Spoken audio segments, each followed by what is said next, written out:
Okay, let me ask you this. How fast can a 2-year-old trotting horse actually go? Like seriously, what's the upper limit of speed in harness racing?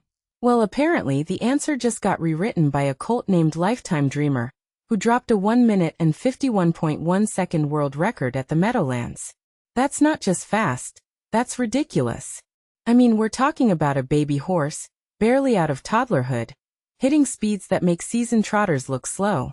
And here's the kicker. This wasn't some fluke race. He matched a record set by a colt in 2020, then lowered the North American record for his division. What's going on here? Is this a generational talent, or are we witnessing a shift in how these horses are bred, trained, or even raced? Let's unpack this. First, Lifetime Dreamer's race. Outside post 5-horse field, should have been a tactical mess. But Yannick Gingras just let him cook. The first quarter was a blistering 27.4, but here's what fascinates me. He wasn't even trying.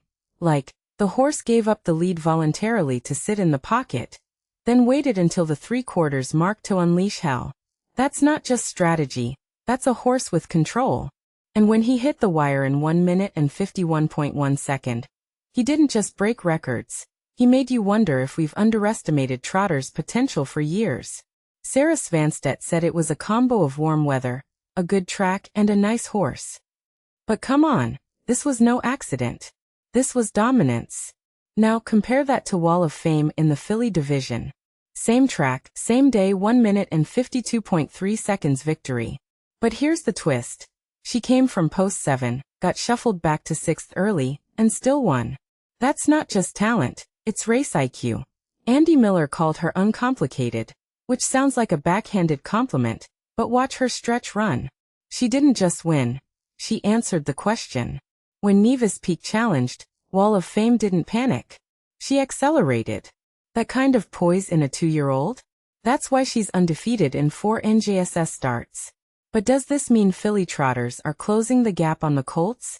Or is Wall of Fame just an outlier? Let's zoom out. These races weren't just about speed. They were about narrative. Lifetime Dreamer redefined what's possible for a gelding, while Wall of Fame proved that starting position doesn't dictate destiny. And then you've got Bourbonista S beating the boys in the Vincennes preferred trot. A 5-year-old mare, taking down a Hambletonian champ? That's not a win, that's a statement. It makes you wonder, are older mares underrated in open class company? Or is this the new normal where age and gender matter less than raw ability? But here's the deeper issue. Why are we seeing so many records shattered now? Is it better training tech? Genetic advancements? Or is the Meadowlands track just lightning fast right now? Best chips 1 minute and 46.1 second in the open pace suggests it's not just the 2-year-olds. This is a trend. And if you're a fan, that's thrilling. If you're a breeder, you're probably scrambling to clone these horses. But if you're a casual viewer, this should flip your perspective. Harness racing isn't just about horses pulling carts. It's a high-stakes, high-speed chess match where milliseconds separate legends from also-rans. So what's next? Lifetime Dreamer's probably headed to the Hambo final, right?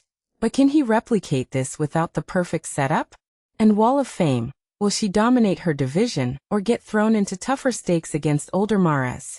The bigger question, though, is whether this record-breaking spree is sustainable.